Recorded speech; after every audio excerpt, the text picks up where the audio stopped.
आजकल अनुराग UK rider की ये वाली वीडियो तो देखी होगी। मम्मी तो प्यार दे देना, बस प्यार दे देना बाबू। इस बंदे की वीडियो बहुत ज़्यादा वायरल हो रही है, ख़ास तौर पे पाकिस्तान में, जहाँ पर इसने वो वीडियो मैं अभी आप लोगों को चलाकर नहीं दिखा सकती क्योंकि हम उस तरह के कंटेंट को अपनी इस वीडियो में प्रमोट नहीं करेंगे। वहाँ पर वो क्या होता है कि लाइव जा रहा होता है और साथ ही सुसाइड अटैम्प्ट करता है, जिसके बाद लोगों में एक चीज़ फैल जाती है कि इस बंदे ने इस तरह से ये क्यों किया। और जब इसके बारे में सर्च किया जाता है तो इसकी एक सेकेंड लास्ट वीडियो 2 घंटे की वीडियो सामने आती है। But I am so sorry to everyone. So sorry. अच्छा। जहाँ पर इसने अपनी लाइफ में होने वाली सारी ट्रबल को और ये इस नहज तक कैसे पहुँचा उसको बहुत अच्छे से इसने एक्सप्लेन किया होता है। बट फर्दर जैसे और रिसर्च होती है तो पता लगता है कि इसके भाई की तरफ से भी बहुत सारे रिस्पॉन्स आ रहे हैं, तो उन सारी चीज़ों को भी हम लोग वीडियो के में डिस्कस करेंगे। बट जिन लोगों को नहीं पता कि ये अनुराग फेमस कैसे हुआ था तो मैं आप लोगों को बताऊं। इसने मैसिव फेम जो है वो हासिल किया था अपनी बाइकिंग राइड्स की वीडियो से, ठीक है। और इसने रोड ट्रिप्स करने, इस वजह से जो है इसके बहुत व्लॉग्स जो होते थे वो काफ़ी हाई एनर्जी व्लॉग्स होते थे। जैसे आप डक्की के व्लॉग देख लें, उसकी एनर्जी कैसी होती है व्लॉग्स में, इसकी उससे भी 10x ज़्यादा थी। काफ़ी एनर्जी से इसने व्लॉग्स करने, राइडर्स राइड करके बाइक की राइड्स दिखानी और इसने रोड ट्रिप्स करने, जहाँ से ये बहुत ज़्यादा फेमस हो गया। फिर इसकी जो है काफ़ी गर्लफ्रेंड्स के साथ वीडियोस आनी, इसने अपनी फैमिली के साथ कंटेंट बनाना और बहुत कुछ, इस वजह से ये जो है आहिस्ता आहिस्ता फेमस होता गया। फिर कुछ अरसे के लिए ये सोशल मीडिया से गायब हो जाता है, गालबन ये 7 से 8 महीने या 1 साल के लिए सोशल मीडिया पर नहीं होता। लेकिन जैसे ही ये सोशल मीडिया पर इसकी एक वीडियो आती है, वहाँ पर ये काफ़ी डिप्रेस्ड फील हो रहा होता है, काफ़ी ज़्यादा इसकी जो है वो जो बॉडी लैंग्वेज है, ये रोते हुए सारे व्लॉग कर रहा होता है, जिसमें पता लग रहा होता है कि वाकई इसके साथ कुछ गलत हुआ। और उसकी जो ये बातें थी मैं आपको 1 बाय 1 सुनवाती हूँ। ये वीडियो में ये बात करते हैं कि अगर मेरे साथ कुछ हुआ तो उसके जिम्मेदार ये 4 लोग। मैं 3 लोगों के नाम लेना चाहूँगा जिन लोगों ने मुझे सबसे ज़्यादा टॉर्चर करा है। दैट मेरी मौत के जिम्मेदार मम्मी, पापा, कलमिंग, श्रेया। और ये 4 लोग इसकी फैमिली के, जिसमें मम्मा, पापा, भाई और वाइफ शामिल हैं। उसके साथ ये कहते हैं कि मैंने सोचा नहीं था कि मेरा लास्ट व्लॉग ऐसा हो, मैं लास्ट व्लॉग ऐसे करूँगा, आई नेवर थॉट। और वो यहाँ पर बताता है कि उसकी इन सारी मुश्किलात, इन मुसीबतों की शुरुआत वहाँ से हुई जहाँ पर उसने इंटरकास्ट मैरिज की। But over the few past months मेरी लाइफ इतनी ड्रास्टिक, मतलब फ्यू मंथ्स नहीं बोलूँगा, मेरी लाइफ इतनी ड्रास्टिक चेंज हुई है दैट आई नेवर वांटेड। मतलब मैंने कभी नहीं सोचा था जिंदगी ऐसे पटक के छोड़ेगी। मतलब ऐसा होता है कि आप अपनी ज़िंदगी में जब सबसे ज़्यादा खुशियाँ एक्सपेक्ट करते हो, कि मुझे लगा था भाई मैंने अपना सब कुछ, मेरी ज़िंदगी में खुशियाँ ही खुशियाँ ही खुशियाँ रहेंगी। नुमान वैसे तो इसका रिलेशनशिप काफ़ी लड़कियों के साथ रहता था, जो आउट ऑफ बहुत सारी लड़कियों के साथ। वैसे तो नुमान इसका रिलेशनशिप काफ़ी लड़कियों के साथ रहा। कुछ ऐसी लड़कियां जो दूसरे रिलीजन से भी थीं, उसके साथ भी होता था। जब वो फैमिली में आती थी तो इसकी फैमिली ओके होती थी, उन्हें कोई भी मसला नहीं होता था। लेकिन जैसे इसने इंटरकास्ट मैरिज का करना चाहा, ये ब्राह्मण था और इसकी जो वाइफ थी जिसको ये लाइक करता था वो राजपूत थी, जो इसके अकॉर्डिंग वो फैमिली वाले, जो इसकी फैमिली थे, वो मना कर रही थी कि इस तरह इंटरकास्ट मैरिज हमने नहीं करनी। मैंने घर छोड़ दिया था क्योंकि मम्मी ने मुझे, कलम ने मुझे बोला तूने घर वालों का शायद से नाम डुबा दिया, क्या करा। मैं एक ब्राह्मण था और मैं एक राजपूत से शादी कर रहा था। मुझे नहीं लग रहा था कि मैंने अगर इंटरकास्ट मैरिज करी थी तो फिर नाम डूब गया। और ये चीज़ कुछ ना कुछ इसकी शादी में देखने को भी मिली। मम्मा पापा, हाँ भाई कर लिया, बड़ा अच्छा किया तूने। कर लिया। आंटी अंकल क्या कहना चाहेंगे?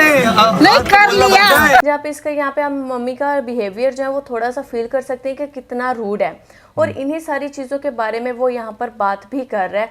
और उसके बाद जैसे आपको पता है कि इंडिया और पाकिस्तान में रस्म होती है कि लड़की शादी के बाद मीठा बनाती है, उसको उस किचन में मीठा नहीं बनाने दिया, इवन के रुखसत करके उसको उसके घर नहीं लेकर जाने दिया, जो इसका घर था जहाँ अनुराग अपनी वाइफ को लेकर जाना चाहता था। उन्होंने साफ साफ मना कर दिया कि तू इसको हमारे घर नहीं लाएगा, तू यहाँ से चला जा। और ये उसको लेकर भी अपनी वाइफ को किसी अपार्टमेंट में चला जाता है। उसके साथ ही शादी में भी आने से इसके पेरेंट्स ने मना कर दिया था। ये उनकी काफ़ी मिन्नतें तरले करता है, तो वो कहते हैं कि तू ऑनलाइन हमारी मिन्नत कर, सबके सामने हमारे से माफ़ी मांग तो हम तेरी शादी में आएंगे, लेकिन वो भी हम एक गेस्ट की तरह आएंगे, हमारे से और ज़्यादा तो उम्मीद ना रखें। 5 दिन पहले घर वालों ने शादी में आने से मना कर दिया, बोला हम नहीं आ रहे तेरी शादी में। मुझे पता है कि मेरे से सॉरी बुलवाया गया सब लोगों के सामने, रिलेटिव्स आ रखे थे मेरे, मुझसे बोला सॉरी बोल तब तेरी शादी में आएंगे।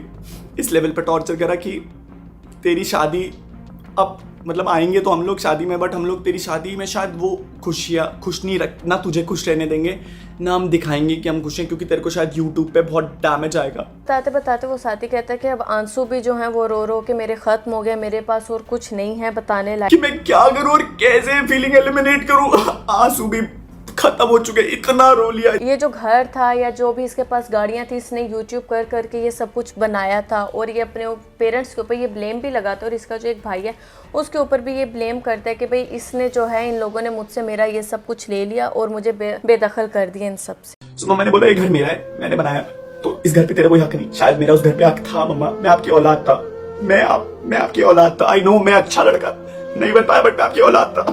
मेरे को 4 दिन हो चुके हैं, मैं पागल होता जा रहा हूँ। बहुत करोड़ों रुपए कमाया, पैसा कमाया, बट आज किसी यूज का नहीं है। जब नुमान ये 2 घंटे की वीडियो सामने आती है, जो अनुराग का भाई है वो भी एक रैपर है, ठीक है, उसकी एक वीडियो सामने आती है जो उसका इंस्टा का ब्रॉडकास्ट है, वहाँ पर वो अपने एविडेंस दिखाता है, क्योंकि फिर आगे से उसको हेट मिलना शुरू हो जाता है, उसकी फ़ैन फॉलोइंग हिट होती है, तो वो कहते हैं यार ये मेंटली सिक है, क्योंकि ये यूट्यूब वीडियो बनाता था और अपनी माँ को कोई स्क्रिप्ट देता था कि माँ अपने ये काम करना, और जब वो करने से मना कर देती थी कि नहीं ये ओवर है, मैं इस तरह की ये चीज़ नहीं करूँगी, ये फेक लगेगा, या ये लोग इसमें हमें बुरा भला कहेंगे, हम ये नहीं करेंगे, तो ये वहाँ पर भी खुद को कहता था कि मैं खुद को आग लगा लूँगा, मैं खुद को मार लूँगा, मैं खुद के साथ कुछ कर लूँगा, तुम ये करो, और कहता वो ज़बरदस्ती वो करवाता था। इसके साथ ही जब इसकी शादी इसकी वाइफ के साथ होने वाली थी, तो उसको भी इसने कहा था कि क्या वाकई तुम रेडी हो मुझसे शादी करने के लिए, और इसकी वाइफ जब प्रेग्नेंट हुई तो उस पर हाथ भी उठाता रहा, फिजिकल अब्यूज़ उसको करता रहा, जिसकी वजह से इसकी वाइफ इसको यहाँ से छोड़कर चली जाती है। और उसके भाई का कहना ये था कि हमने बिल्कुल दिल से इसकी वाइफ को अपनाया, हम शादी में भी गए, हमने पिक्चर्स भी बनाई, जहाँ पे एंट्रेंस पे इसने काफ़ी गुंडागर्दों वाला जो है वो सारा माहौल रखा, काफ़ी सिक्योरिटी रखी, वहाँ पे लोगों को जो अपना आईडी कार्ड है जिसको ये लोग उधार कार्ड बोलते हैं, कहता वो दिखाकर एंटर होने दे रहा था कि वाकई आप अनुराग की फैमिली के हो, कोई अननोन पर्सन ना आ जाए। और फिर उसने कहा कि जबकि हमारा बहुत बड़ा ख़ानदान है, उन लोगों को बहुत ज़्यादा दिक्कत हो रही थी, हर कोई अपनी ईगो पर ले रहा था कि ये क्या बात हुई, अब हम लोग अपना उधार कार्ड दिखा कर इस शादी में एंटर होंगे, तो बहुत सारे लोग इससे मुखालिफ थे, जो फैमिलीज़ में फिर फाइट शुरू होगी। उसके साथ इसकी ताई की जो है वो डेथ हो जाती है, जिसकी वजह से ख़ानदान में एक सोगवार माहौल हो जाता है। उसके बाद भी आपको पता है कोई ऐसी करीबी डेथ हो जाए तो शादी को थोड़ा सा पोस्टपोन कर दिया जाता है, ये वो नहीं करने देता, ये अपनी फैमिली को मजबूरन वहाँ पर बुलाता है। ये इसका भाई सारे बयान दे रहे हैं कि मजबूरन बुलाता है कि नहीं आओ शादी करो, हमने शादी करनी है। जो थोड़े बहुत नाराज़ हैं फैमिली, वो इस वजह से थी कि अच्छा तुमने अब ज़बरदस्ती कर रहे हो तो हम लोग अब चुप ही हैं, हम कोई उस तरह से हल्ला गुला नहीं करेंगे। और जो मीठा बनाने वाली बात थी वो कहता है कि देखो जहाँ पर जिस घर में डेथ हुई हो, मौत हुई हो, उधर कुछ अरसे तक मीठा नहीं बनता। तो इसकी वाइफ को हमने तभी मना किया था कि जाके अपना जो तुम्हारा अपार्टमेंट की किचन है उधर जाके तुम लोग जो मर्जी बनाकर खाओ, यहाँ मीठा नहीं बनेगा। तो ये मेंटली सीख है, ये इस तरह की बातें करता रहता है। इसने अपनी वाइफ पर भी हाथ उठाए, जिसकी वजह से ये सब कुछ हो रहा है। इसमें जो है हमारा कोई कसूर नहीं है, उसने अपनी साइड क्लियर की, और ये जो है ये सारा इल्ज़ाम अपने इन चारों पर लगाता है। तो जो स्टोरी आपने बताई है इसके अकॉर्डिंग तो यहाँ पर 100% ये अनुराग जो है ये खुद ही कसूरवार है। पहली बात तो ये है कि मैंने तो इतनी सारी कुछ सुना ही नहीं था इसके बारे में, मैं तो खाली वो जो वीडियो थी उसी को देखकर आई कैन टोटली इमेजिन कि बंदा ना मुझे मेंटली सिक लगता है। मेंटली सिक है, चाहे कुछ भी हो जाए, चाहे आपकी लाइफ कितनी झंड क्यों ना है, कितना ही यहाँ पर मसले मसाइल चल रहे हैं, चाहे आपके ऊपर कितना बड़ा उधार है, वाइफ छोड़कर चली गई है, पेरेंट्स ने घर से निकाल दिया, फिर भी दुनिया की कोई सिचुएशन इस चीज़ को जस्टिफाई नहीं करती कि आप सुसाइड करो। भाई बात बड़ी सिंपल सी है, ये मेंटली सिक था, और मेरे ख्याल से वो तमाम लोग जिन्होंने आज तक सुसाइड की वो कहीं ना कहीं किसी ना किसी कॉर्नर पर मेंटली सिक होते हैं, वो नॉर्मल नहीं होते, क्योंकि एक नॉर्मल इंसान कभी भी अपनी जान लेने की कोशिश नहीं करेगा। पहली बात तो ये है। दूसरी बात ये है कि यार देखो, जब आप इतने अच्छे यूट्यूबर हो, इतना आप पैसा कमा रहे हो, तो आपको क्या ही ज़रूरत पड़ी है अपने पेरेंट्स से उनके जाकर घर के रूल्स ख़राब करने की। देखो रिच, बात बड़ी सिंपल सी है, ये आपका मेरा घर है, हमारी कल को औलाद बड़ी हो जाती है, वो अपने तरीके से अगर चलना चाहेंगे तो हम भी कहेंगे भाई जाओ जाकर अपना कोई सेटअप बना लो। बिल्कुल। हमने यहाँ पर ज़िंदगी गुजारी है, हमारा एक तौर तरीका है, हमें अपने तरीके से जीने दो। हमने अगर ज़िंदगी में इतनी मेहनत करके तुम्हें पाला पोसा है तो हम ये कभी भी नहीं चाहेंगे कि तुम हम पे इम्पोज करो। पेरेंट्स का प्यार बच्चों के लिए अपनी जगह, लेकिन बच्चे जो बहुत ज़्यादा स्पॉइल हो जाते हैं उस प्यार की वजह से और फिर अपनी डिमांड्स करना शुरू हो जाते हैं, ये कहीं पर भी जस्टिफाइड नहीं है। और मैं हैरान होता हूँ उन लोगों पर जो इसकी वीडियोस लगा लगा कर ना पता क्या कह रहे हैं, हाय बेचारा कितनी तकलीफ़ में होगा, सोचो उसने अपनी जान ले ली।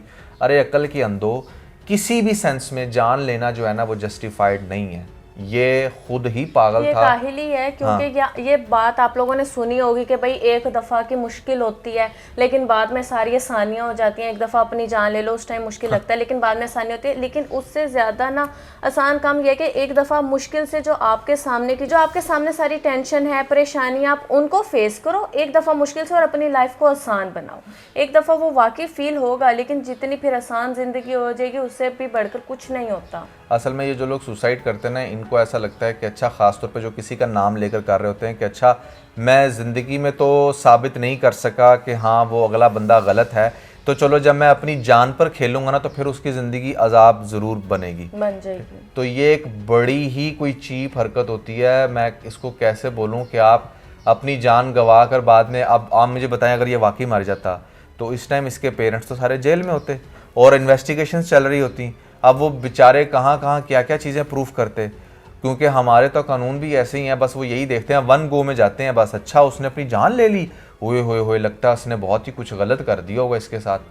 भाई जो जान अपनी ले रहा वो खुद ही बहुत वीक है। और वैसे भी जो इतने मेंटली सिक हैं, प्लीज़ उन लोगों को सोशल मीडिया से दूर रखें, क्योंकि जो इसने हरकत की है, लाइव आकर इसने सुसाइड अटेम्प्ट की है, ये बिल्कुल जस्टिफाई नहीं करती। आप ज़रा खुद सोचें कि कितने बच्चे इसे उस वक्त बैठे हुए देख रहे होंगे, कितनी लड़कियां बैठी हुई देख रही होंगी, कितने लोग बैठे हुए देख रहे होंगे, और उनमें से कुछ लोग ऐसे भी हो सकते हैं जो वाकई में अपने जो हालात हैं उनसे परेशान हो, किसी न किसी ट्रॉमा से गुजर रहे हों, और वो जब देखेंगे कि अच्छा यार इसने एकदम से ये कर लिया, तो उनको क्या मैसेज मिला होगा, वो भी ऐसे ही करेंगे। इस तरह से कभी भी ऐसे लोगों को फौरन से ब्लॉक करना चाहिए और इनके जो अकाउंट्स है वो परमानेंट ख़त्म कर देने चाहिए, या कुछ इस तरह की पॉलिसी बनानी चाहिए कि कोई इस तरह का काम भी लाइफ में करना लगे तो सेंसर हो जाए चीज़ और उसको ख़त्म कर दिया जाए सोशल मीडिया से, क्योंकि ये बहुत गलत मैसेज है जो आजकल दिया जा रहा है। नुमान पाकिस्तान में भी एक ऐसा ही हुआ है कि एक लड़का लड़की का आपस में रिलेशन था, वो लड़की उसके साथ जो है न्यूज़ चैट करती रही और फिर उसके साथ वीडियो कॉल पे उस लड़की ने अपनी जान ले ली। ये भी पाकिस्तान का कुछ दिन पुराना सीन है।